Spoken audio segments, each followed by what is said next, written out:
Hello everyone, তোমরা সবাই কেমন আছো? আশা করি ভালোই আছে। আমি চলে এসেছি তোমাদের কাছে আজকে আরেকটা রেসিপি নিয়ে।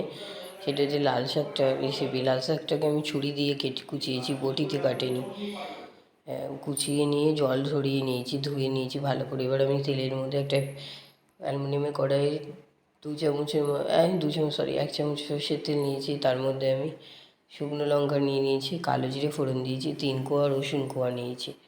নিয়ে এবার আমি লাল শাকগুলোকে সব দিয়ে দিয়েছি, দিয়ে একটু খুন্তি দিয়ে ভালো করে নাড়িয়ে দিয়েছি। 3টে কাঁচা লঙ্কা দিয়ে দিয়েছি।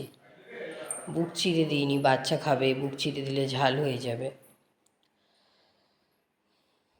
এবার আমি এর মধ্যে দিয়ে দেবো, কি দেবো, হলুদ গুঁড়ো দেবো, নুন দিয়ে দিলাম, অল্প দিয়েছি নুন, না শাকে বেশি নুন দিলে নুন কটা হয়ে। 1/2 চামচের মতো হলুদ গুঁড়ো দিয়ে দিয়েছি। এবার একটুখানি ওই 1/2 চামচ জিরের গুঁড়ো দিয়ে দিয়েছি।